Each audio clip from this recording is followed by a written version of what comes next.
नमस्कार, 20 मिनट 20 खबर में आपका बहुत बहुत स्वागत है। मैं हूं आपके साथ प्रियंका। अगले 20 मिनट में आपको हम 20 अहम खबरों से रूबरू करवाने वाले हैं। तो चलिए शुरू करते हैं 20 मिनट में 20 खबरों का सिलसिला। कोटपुतली के मनोहरपुरा दौसा हाईवे स्थित नेकावाला टोल प्लाजा पर हाई वोल्टेज ड्रामा देखने को मिला।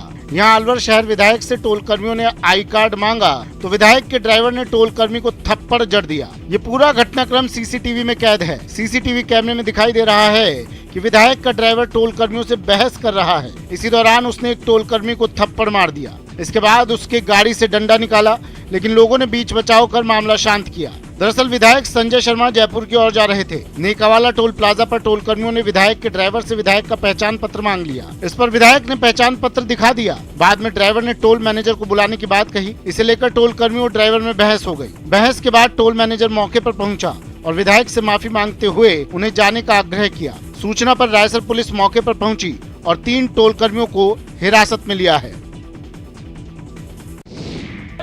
ईआरसीपी को लेकर दौसा में जमकर हंगामा हुआ। ये हंगामा और कहीं नहीं बल्कि चिकित्सा मंत्री परसादी लाल मीणा के आवास पर हुआ, जहां ईआरसीपी को लेकर ज्ञापन देने पहुंचे लोगों से परसादी लाल मीणा उलझ गए। इतना ही नहीं, उन्होंने समाज सेवी राजेश्वरी मीणा को जबरन बाहर भी निकलवा दिया। दरअसल राजेश्वरी मीणा अपने समर्थकों के साथ ईआरसीपी को लेकर दौसा के खुर्रा गांव से जयपुर के लिए पैदल रवाना हुई थी। ये पैदल यात्रा जैसे ही मंडावरी में मंत्री परसादी लाल मीणा के आवास पर पहुंची तो जमकर हंगामा हुआ। समाज सेवी राजेश्वरी मीणा के नेतृत्व में निकाली जा रही इस पैदल यात्रा के दौरान लोगों ने मंत्री परसादी लाल मीणा को ज्ञापन दिया। ज्ञापन देने पहुंचे लोग ईआरसीपी को राष्ट्रीय परियोजना घोषित करवाने के लिए पहुंचे थे। काफी देर तक जब लोग मंत्री से बहस करते रहे तो मंत्री जी ने आपा खो दिया और वो खड़े हो गए। इस दौरान उन्होंने समाज सेवी राजेश्वरी मीणा सहित सभी लोगों को बाहर निकालने की बात कही और पुलिस कर्मी को बुला लिया। इस दौरान पुलिस कर्मियों ने बिना महिला कांस्टेबल के ही ज्ञापन देने आई समाज सेवी महिला को मंत्री आवास से बाहर निकाल दिया। इस दौरान मंत्री परसादी लाल मीणा और समाज सेवी महिला के बीच जमकर नोकझोंक हुई और तीखी बहस भी हुई। हर चीज को राजनीति से आप 40 साल से हम उम्मीद करते हैं, हम जनप्रतिनिधि हो आप हमारे, आप ऐसे कैसे भगा सकते हो हमको। फसल बीमा क्लेम और क्रॉप कटिंग रिपोर्ट सार्वजनिक करने की मांग को लेकर चूरू में किसानों ने एनएच जाम कर रखा है। तारानगर और राजगढ़ में किसानों का प्रदर्शन लगातार जारी है, जिससे एनएच 52 पर वाहनों की लंबी कतारें लग गई।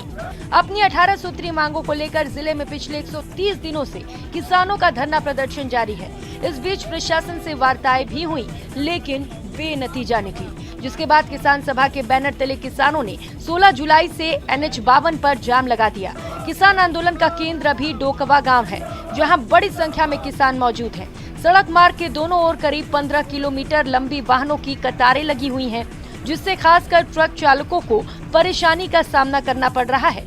किसान अपनी मांगों पर अड़े बैठे हैं। प्रशासन की तरफ से भी अभी तक कोई सकारात्मक जवाब नहीं मिल पाया है। 130 दिनों से किसानों का धरना प्रदर्शन घेराव लोकतांत्रिक तरीके से चल रहा था। पड़ाव भी डाला, एसडीएम कार्यालय पर तालाबंदी भी की। इन सब के बावजूद भी सरकारें किसान की बात सुनने के लिए तैयार नहीं है। अलवर शहर की धोबी घाट स्थित दाई की गुमटी के पास प्राचीन मंदिर के मार्ग पर आर्मी की तारबंदी रोकने के बाद से विवाद गरमाया हुआ है। स्थानीय लोग मंदिर का रास्ता खोलने की मांग को लेकर पिछले 6 महीने से धरना दे रहे हैं, लेकिन अभी तक आर्मी की ओर से रास्ता नहीं खोला गया। इससे नाराज स्थानीय लोगों ने तारबंदी का एक हिस्सा काट दिया और जबरन प्रवेश करने की कोशिश की, जिसे आर्मी ने रोक दिया। सूचना के बाद आर्मी और पुलिस प्रशासन के अधिकारी मौके पर पहुंचे, जहां मामले की जांच की जा रही है। वहीं स्थानीय महिलाओं का कहना है कि पिछले 6 महीनों से लगातार प्रशासन और जनप्रतिनिधियों के चक्कर लगाने के बावजूद भी अभी तक धार्मिक स्थल का रास्ता नहीं खोला गया। वहीं इसको लेकर कलेक्ट्रेट गेट पर प्रदर्शन सहित जाम भी लगाया जा चुका है, लेकिन अभी तक प्रशासन के कान पर जू तक नहीं रेंग रही। ऐसे में यदि पुलिस लोगों को गिरफ्तार भी करती है तो कम से कम ये तो राहत मिलेगी कि भगवान के दर्शन के लिए उन्हें जेल जाना पड़ा। या हमने बता, पूजा के लिए इतना बड़ा राम मंदिर बनवाया, पूजा के लिए ही तो बनवाया। ये बना हुआ मंदिर बंद करा गया हुआ है, तो यहाँ का हमारा जनता भटक रही है पूजा के लिए। क्यों मंदिर ना खुलवाया जा रहा है? जाली लगाई। धौलपुर के फल मंडी में लगी भीषण आग ने फल व्यापारियों को तबाह कर दिया। इस भीषण आग से करीब 40 लाख के फल जलकर राख हो गए। घटना निहालगंज थाना इलाके की फल मंडी की है, जहां अचानक आग लग गई। देखते देखते आग ने विकराल रूप धारण कर लिया और पूरी फल मंडी को अपनी चपेट में ले लिया। आग की लपटें इतनी तेज थी कि दूर दूर से दिखाई दे रही थी। आग लगने की खबर मिलने के बाद मौके पर पहुंची फायर ब्रिगेड ने करीब 2 घंटे की कड़ी मशक्कत के बाद आग पर काबू पाया। आग से आम, अनार, पपीता, सेब, केला, नारियल, कीवी जलकर राख हो गए। मौके पर पहुंची प्रशासन की टीम ने आग के हालातों का जायजा लिया और नुकसान का सर्वे किया। कारोबारियों के मुताबिक इस आग से करीब 40 लाख का नुकसान हुआ है। कारोबारियों ने सरकार से मुआवजे की मांग की है। धौलपुर के सामान्य अस्पताल में एक बंदर के घुस आने से अफरा तफरी मच गई। बंदर इधर उधर वार्डों में घूमता रहा, लेकिन अस्पताल से बाहर नहीं निकला। इसके बाद तो बंदर जिस वार्ड में जाता वहां इधर उधर लोग भागते दिखते। बंदर कभी शिशु वार्ड में, कभी जनरल वार्ड में, कभी एक्सरे रूम में जा रहा था। इससे हड़कंप मचा हुआ था। 1-2 बार तो वो जच्चा वार्ड में भी चला गया, जिससे मरीज और उनके परिजन सहम गए। घंटों दहशत के बाद अस्पताल प्रशासन ने बंदर के अस्पताल में घुसने की जानकारी नगर पालिका को दी, जिसके बाद नगर पालिका कर्मचारी अस्पताल पहुंचे और जैसे तैसे बंदर को बोरे में बंद किया और अपने साथ ले गए। बंदर के पकड़े जाने के बाद अस्पताल प्रशासन के साथ साथ मरीजों और परिजनों ने राहत की सांस ली। श्रीगंगानगर में पिछले 3 से 4 दिनों में हुई बारिश के बाद अब हालात सामान्य होने लगे हैं। रविंद्र पथ, गौशाला रोड, सूरतगढ़ रोड, मीरा मार्ग सहित कई जगहों पर आर्मी की मदद से पानी निकासी का काम लगभग अंतिम चरणों में है। वहीं कुछ स्थानों पर अभी भी जल जमाव जैसी स्थितियां बनी हुई हैं, जिसे पंपसेट के जरिए निकाला जा रहा है। वहीं श्रीगंगानगर के निर्माणाधीन मेडिकल कॉलेज में भी बारिश का पानी भर जाने के बाद मेडिकल कॉलेज को नुकसान पहुंचने की आशंका थी, जिसके बाद स्थानीय प्रशासन सेना की मदद से निर्माणाधीन मेडिकल कॉलेज में भरे पानी को निकालने में जुटा हुआ है। श्रीगंगानगर के लिए सुखद दिन रहा है। ज्यादातर स्थानों पर जल भराव जैसी समस्या से निजात मिल चुकी है। ज्यादातर स्थान जैसे रविंद्र पथ है, गौशाला रोड है, मीरा मार्ग है और सूरतगढ़ बाईपास जैसे रोड है, ये पानी से मुक्त हो चुके हैं। मॉनसून की शुरुआत के साथ ही प्रदेश में पौधारोपण की शुरुआत हो चुकी है, लेकिन राजसमंद जिले में कुछ युवतियां अनोखे तरीके से बीजारोपण कर रही हैं। नेहरू युवा केंद्र राजसमंद के निर्देशन में स्वामी विवेकानंद युवा मंडल और स्वच्छ केलवा हरित केलवा की ओर से गुलेल के जरिए बीजारोपण किया गया। जानकारी के मुताबिक सीड्स बॉल बनाने के लिए 50% गोबर और 50% मिट्टी मिलाकर बॉल बनाई जाती है। इस बॉल के बीच में अलग अलग किस्म के बीज रखे जाते हैं। बॉल बनाने के बाद 6 से 7 दिन तक छाया में सुखाया जाता है। फिर बारिश होने के बाद इन बॉल को पहाड़ी इलाकों में जाकर गुलेल के जरिए फेंका जाता है। युवा मंडल की युवतियों ने केलवागढ़ पहाड़ी, दाता का देवरा पहाड़ी क्षेत्र, अंबा माता मंदिर पहाड़ी क्षेत्र पर 250 से अधिक सीड्स बॉल फेंकी। हमारे ग्रुप के तहत एक कार्यक्रम चलाया गया, सीड्स बॉल कार्यक्रम, जो 7 दिवसीय कार्यक्रम रहा, जिसमें हमने 50% मिट्टी और 50% गोबर लेके और उनके लड्डू बनाए, जिसे हमने पहाड़ी क्षेत्र है हमारे केलवा में, जैसे अंबा माता, केलवागढ़ और दाता का देवरा, ऐसे स्थान जहाँ वृक्ष नहीं है, वहाँ हमने गिरगुल के द्वारा उन बीजों को फेंका, बोलों को फेंका। झुंझुनू को लगातार 2 दिनों में 2 खुशियां मिली हैं। शनिवार को झुंझुनू के लाल जगदीप धनखड़ को जहां एनडीए ने अपना उपराष्ट्रपति पद का उम्मीदवार घोषित किया, वहीं उससे एक दिन पहले चिड़ावा की रहने वाली तनुश्री धनखड़ को सीएम गहलोत ने 5 लाख रुपए का पुरस्कार दिया। अपनी खेल प्रतिभा का लोहा मनवा चुकी तनुश्री को बीकानेर में आयोजित कार्यक्रम में सम्मानित किया गया। तनुश्री की उपलब्धि पर उसके गांव किठाना सहित चिड़ावा और झुंझुनू में खुशी की लहर है। एनआईएस पटियाला में हेप्टाथनल की ट्रेनिंग ले रही तनुश्री ने बताया वे एक बार नेशनल में गोल्ड जीत चुकी हैं, लेकिन फिलहाल नवंबर में प्रस्तावित अंडर 23 और ओपन गेम्स की तैयारी कर रही हैं, जो एक जमशेदपुर और दूसरा गुजरात में होगा। तनुश्री का टारगेट है कि वे अंतर्राष्ट्रीय स्तर पर भारत का प्रतिनिधित्व करें और मेडल जीत कर लाएं। तनुश्री के पिता जय सिंह धनखड़ राजकीय उच्च माध्यमिक विद्यालय देवरोड में शारीरिक शिक्षक के पद पर कार्यरत हैं, जो कि स्वयं भी राष्ट्रपति से पुरस्कृत हैं और बेटी के प्रशिक्षक भी रहे हैं। इतना ही नहीं, तनुश्री रिश्ते में एनडीए के उपराष्ट्रपति कैंडिडेट जगदीप धनखड़ की पोती भी लगती हैं। पश्चिम बंगाल के राज्यपाल और झुंझुनू के लाल जगदीप धनखड़ को एनडीए का राष्ट्रपति कैंडिडेट बनाए जाने पर किसानों में खासी खुशी देखी जा रही है। किसान परिवार में जन्मे धनखड़ को कैंडिडेट बनाए जाने पर बीजेपी के किसान मोर्चा ने पार्टी का आभार जताया है। पार्टी के किसान मोर्चा के पदाधिकारियों ने दिल्ली में पार्टी के राष्ट्रीय अध्यक्ष जेपी नड्डा से मुलाकात की और इस अहम फैसले पर उन्हें धन्यवाद दिया। बड़ी संख्या में जेपी नड्डा से मिलने पहुंचे किसान मोर्चा के कार्यकर्ताओं ने गुलदस्ता देकर और पगड़ी बांधकर जेपी नड्डा का अभिनंदन किया। इस दौरान बड़ी संख्या में किसान कार्यकर्ता पगड़ी बांधे भी नजर आए और ढोल नगाड़े बजाकर पार्टी के इस फैसले पर खुशी जताई। किसान कार्यकर्ताओं ने पार्टी अध्यक्ष जेपी नड्डा से भी नगाड़े पर हाथ आजमाने का अनुरोध किया, जिसके बाद नड्डा ने कार्यकर्ताओं के साथ नगाड़े पर हाथ आजमाया।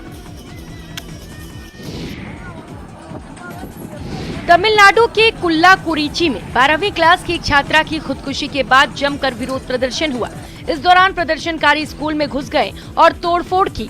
हालात उस समय और खराब हो गए जब प्रदर्शनकारियों ने बसों में आग लगा दी। भीड़ को हिंसक होते देख पुलिस ने लाठीचार्ज किया और लोगों को तितर-बितर किया। फिलहाल इलाके में तनाव को देखते हुए बड़ी संख्या में पुलिस बल की तैनाती की गई है। पुलिस के मुताबिक प्रदर्शनकारी चिन्ना सलेम में स्थित एक स्कूल में पुलिस के अवरोधों को तोड़ते हुए घुस गए और उन्होंने परिसर में खड़ी बसों में आग लगा दी। उन्होंने बताया कि कुछ लोगों ने पुलिस की बस में भी आग लगा दी।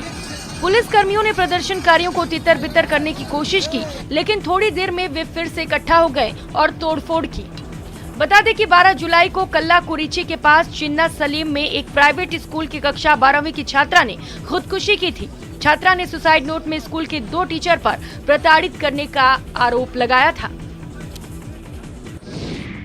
उत्तराखंड के रुद्रप्रयाग में लगातार हो रही बारिश से भूस्खलन के मामले सामने आ रहे हैं। भूस्खलन के कारण बद्रीनाथ ऋषिकेश राष्ट्रीय राजमार्ग को बंद कर दिया गया है। बताया जा रहा है कि खाखरा में सम्राट होटल के नजदीक भूस्खलन होने के कारण बद्रीनाथ ऋषिकेश राष्ट्रीय राजमार्ग पर आवागमन प्रभावित है। रोड पर आए हुए मलबे को हटाने के बाद इसे फिर से चालू कर दिया जाएगा। इस बीच लैंडस्लाइड का दिल दहलाने वाला वीडियो सामने आया है। वीडियो में दिख रहा है कि मलबे हाईवे पर लगातार गिर रहे हैं। हाईवे बंद होने से वाहनों की लाइनें लग गई। गनीमत रही कि भूस्खलन की वजह से किसी को कोई नुकसान नहीं हुआ, वरना पत्थर के टुकड़े वाहनों पर गिरने से यात्रियों को चोटें लग जाती। इससे पहले भी इस तरह की घटनाएं सामने आ चुकी हैं। बता दें कि उत्तराखंड के कई इलाकों में पिछले कुछ दिनों से रुक रुक कर बारिश हो रही है। 18 से 21 जुलाई के बाद नैनीताल, चंपावत और उधम सिंह नगर समेत कई इलाकों में भारी बारिश का रेड अलर्ट जारी किया गया है। विश्व प्रसिद्ध फूलों की घाटी और हेमकुंड साहिब पैदल मार्ग पर इन दिनों मानसून की बारिश जमकर हो रही है। इससे प्राकृतिक झरने भी चार्ज हो गए हैं। बहते हुए झरने प्रकृति को काफी खूबसूरत बना रहे हैं, लेकिन इन झरनों का पानी बढ़ने से पैदल रास्ते भी क्षतिग्रस्त हो रहे हैं। फूलों की घाटी और हेमकुंड साहिब जाने वाले पैदल मार्ग पर बरसाती नालों का जलस्तर बढ़ने से कई जगहों पर पैदल रास्ते क्षतिग्रस्त हो गए हैं, जिनको पार कर अब सैलानी और श्रद्धालु हेमकुंड साहिब और फूलों की घाटी की ओर जा रहे हैं। हेमकुंड साहिब तक पहुंचने के लिए तीर्थयात्री गोविंद घाट से पुलना गांव तक 3 किलोमीटर वाहन से और यहां से 16 किलोमीटर तक पैदल चढ़ाई पार करने के बाद हेमकुंड साहिब पहुंचते हैं। ये पैदल ट्रैक फूलों की घाटी के लिए भी जाता है। गोविंद घाट से 13 किलोमीटर की पैदल दूरी पर स्थित गांगरिया से एक रास्ता फूलों की घाटी के लिए जाता है। असम के गोलपारा जिले के जंगल में एक तालाब में 6 हाथी गिर गए थे, जिन्हें गोलपारा फॉरेस्ट डिवीजन के स्टाफ ने रेस्क्यू किया। असम फॉरेस्ट डिपार्टमेंट ने ट्विटर पर इसका वीडियो शेयर किया है। वन विभाग की ओर से बताया कि यहाँ के लखीपुर में चायबाड़ी इलाके में इंसानों के बनाए एक बड़े तालाब में शनिवार को ये हाथी गिर गए थे। तालाब इतना गहरा था कि हाथी इसमें डूबते जा रहे थे। तब विभाग ने उपकरणों की मदद से खुदाई करके रास्ता बनाया और हाथियों को तालाब से बाहर निकाला। दरअसल गांव के कुछ लोगों की नजर तालाब में गिरे इन हाथियों पर पड़ी। उन्होंने तुरंत स्थानीय वन अधिकारियों और पुलिस को इसकी सूचना दी। गोलपारा के वन अधिकारी ने बताया कि हाथियों के रेस्क्यू ऑपरेशन काफी मुश्किल था। उन्हें मलबे से बाहर निकालने के लिए जेसीबी का इस्तेमाल किया गया। जंगली हाथियों को निकालने के पूरे अभियान में करीब 2 घंटे का समय लगा। कहते हैं कि नर्मदा में जितने कंकड़ उतने शंकर। नर्मदा स्नान और पूजन के दौरान कई बार ऐसे पत्थर नजर आ जाते हैं जैसे भगवान शंकर का शिवलिंग हो, लेकिन बड़वानी जिले के नर्मदा तट पर बसे गांव के नाविक को नर्मदा नदी के अंदर से अद्भुत नजर आने वाला शिवलिंग मिला, जिसे पानी से निकालकर गांव में स्थापित कर पूरा गांव अब शिव भक्ति में लीन हो गया है। मां नर्मदा के पवित्र जल से अचानक शिवलिंग मिलने को लेकर लोग चमत्कार मान रहे हैं। शिवलिंग पर जनेऊ धारण किए हुए निशान हैं, साथ ही चंद्रमा जैसी आकृति भी है और इसके ऊपर नाग देवता भी तांबे के बने हुए लगे हैं, जैसे कि भोलेनाथ के मंदिर में हम अक्सर देखते हैं। शिवलिंग मिलने के बाद लोग इस पर जल, दूध, बेलपत्र और फल फूल चढ़ाते हुए नजर आ रहे हैं। यही नहीं, मंदिर निर्माण की प्रक्रिया तेज कर दी गई है। नर्मदा नदी में मिले शिवलिंग की खबर सोशल मीडिया पर भी जमकर वायरल हो रही है। इसकी वजह से अब यहाँ पर दर्शन करने के लिए दूर दूर से श्रद्धालु भी पहुँचने लगे हैं। हालांकि अभी ये स्पष्ट नहीं हो पाया कि ये शिवलिंग कब से नर्मदा नदी के अंदर था या कहीं से बहकर आया था या फिर किसी ने इसे नर्मदा में विसर्जित किया। सावन का महीना आते ही श्रद्धालु शिव भक्ति में खो जाते हैं। शिवालयों में भक्तों की लंबी कतारें देखने को मिलती है। वहीं शिव भक्ति का सबसे बड़ा आकर्षण होता है कांवड़ यात्रा। केसरिया वस्त्र पहने शिव भक्त कांधे पर कांवड़ लिए बाबा भोलेनाथ के मंदिर पहुंचते हैं और उनका जलाभिषेक करते हैं। हरिद्वार कांवड़ मेले में भी आस्था के अनूठे रंग देखने को मिल रहे हैं, लेकिन इस बार मेले का विशेष आकर्षण है अयोध्या के राम मंदिर की तर्ज पर बनी कांवड़। राम मंदिर के मॉडल का कांवड़ लेकर कांवड़ियों की ओर से समूह हरियाणा के गुरुग्राम से आया है। कांवड़ियों का ये दल कांवड़ को लेकर हर की पैड़ी से रवाना हुआ। कांवड़ियों के मुताबिक पिछले कई महीनों की मेहनत के बाद उन्होंने ये कांवड़ तैयार की है और इसे बनाने में कई कारीगर लगे हैं। थर्माकोल शीट से बने रत्नुमा राम मंदिर के इस भव्य मॉडल को देखकर हर कोई शिव की नगरी में भगवान राम की जय जयकार कर रहा है। कांवड़ियों ने बताया कि इस रथ को खींचकर वे पैदल ही यहाँ से गुरुग्राम जाएंगे। तेलंगाना में इन दिनों बोनालू फेस्टिवल की धूम है। 3 जुलाई से शुरू हुए इस फेस्टिवल का समापन 24 जुलाई को होगा। इस दौरान शहर में कई जगहों पर भव्य पूजा कार्यक्रमों का आयोजन चल रहा है। इसके तहत सिकंदराबाद के महाकाली मंदिर में बोनालू फेस्टिवल का भव्य कार्यक्रम आयोजित किया गया, जिसमें टीआरएस की एमएलसी के कविता ने भी हिस्सा लिया। इस उत्सव में विशेष रूप से महिलाएं खास तौर से सजाए गए बर्तनों में देवी महाकाली को भोजन के रूप में प्रसाद चढ़ाती हैं। इस प्रसाद में पके हुए चावल, गुड़, दही और हल्दी का पानी होता है, जिसे उनके सिर पर स्टील और मिट्टी के बर्तनों में रखा जाता है। भक्तों का मानना है कि वार्षिक उत्सव बुराई को दूर करेगा और शांति की शुरुआत करेगा। 2014 में तेलंगाना राज्य के गठन के बाद तेलंगाना राष्ट्र समिति यानी टीआरएस ने बोनालू को राज्य उत्सव घोषित किया था। 28 जुलाई से चेन्नई के मामल्लापुरम में 44वें शतरंज ओलंपियाड शुरू होने वाले हैं, लेकिन उसके पहले ही वहां शतरंज की बिसात बिछ चुकी है। अगर विश्वास न हो तो आप खुद ही देख लीजिए। देखिए, यहाँ नेपियर ब्रिज को शतरंज की बिसात की तरह सजाया गया है। इस ब्रिज का वीडियो सोशल मीडिया पर खूब वायरल हो रहा है और लोगों के आकर्षण का केंद्र बना हुआ है। इस ब्रिज के साथ कई लोग सेल्फी भी खिंचवा रहे हैं। 28 जुलाई से होने वाले 44वें शतरंज ओलंपियाड की पहली मशाल रिले छत्तीसगढ़ की राजधानी रायपुर में शनिवार को पहुंची है। वहीं नेपियर ब्रिज वाले इस वीडियो को ट्विटर पर शेयर कर आईएएस अधिकारी सुप्रिया साहू ने लिखा कि भारत की शतरंज राजधानी चेन्नई चेस ओलंपियाड के भव्य आयोजन के लिए तैयार है। भारत को डबल ओलंपिक मेडल दिलाने वाली शटलर पीवी सिंधु ने सिंगापुर ओपन सुपर 500 सीरीज खिताब जीत लिया है। उन्होंने रोमांचक फाइनल में चीन की ZY वांग को 21-9, 11-21 और 21-15 से हराया। सिंधु ने पहली बार सिंगापुर ओपन जीता है। मैच के दौरान पहले गेम में सिंधु पूरी तरह हावी रही और उन्होंने 21-9 के बड़े अंतर से ये गेम अपने नाम कर लिया। हालांकि दूसरे गेम में चीनी स्टार ने जोरदार वापसी की और 21-11 से गेम अपने नाम कर लिया, लेकिन तीसरे और निर्णायक गेम में सिंधु ने फिर जोर लगाया और चीनी स्टार को 2 और 15 से मात देने के साथ ही खिताब पर कब्जा कर लिया। तीसरा गेम काफी रोमांचक रहा और 4 बार स्कोर बराबर हुआ। आखिर में सिंधु ने बढ़त हासिल की और जीत में बदल दिया।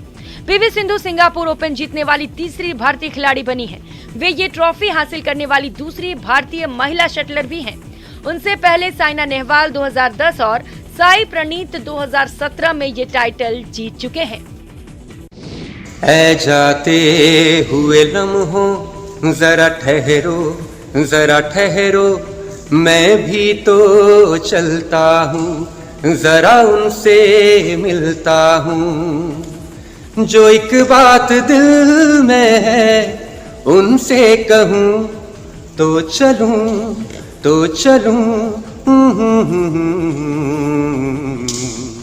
गाना पुराना लेकिन अंदाज नया। आईटीबीपी के कांस्टेबल विक्रमजीत सिंह ने बॉर्डर फिल्म के गीत ए जाते हुए लम्हों को इस तरह से गाया कि ये गाना नई ताजगी के साथ वायरल हो गया। जिसने भी सोशल मीडिया पर इस गाने को सुना, उसके दिल को विक्रमजीत सिंह की आवाज भा गई। भी रहूं ऐ सनम, मुझको है जिंदगी की कसम, फासले आते जाते रहे। कांस्टेबल विक्रमजीत सिंह ने इस अंदाज में गीत गाया कि लोग उनकी रुमानी आवाज के फैन हो गए हैं। यह गाना उन्हीं की अपनी यूनिट के साथियों के कहने पर गाया और इसका वीडियो उनके साथियों ने बनाकर सोशल मीडिया पर डाल दिया। विक्रमजीत सिंह के गाने का ये वीडियो आईटीबीपी ने सोशल मीडिया पर शेयर किया है। वीडियो सुर्खियां बटोरता हुआ खूब वायरल हो रहा है। जवान के तौर पर विक्रमजीत सिंह के गाए गाने को सुनकर जवान भावुक भी हुए। वहीं लोग विक्रमजीत सिंह की आवाज की तारीफ कर रहे हैं। होगा कम जिन्हें चाहूं, जिन्हें पूजूं, उन्हें देखूं, उन्हें छू लूं, जरा बातें दो कर लूं, जरा बाहों में भर लूं, और इस चांद से माथे को चूम लूं, तो चलूं, तो चलूं।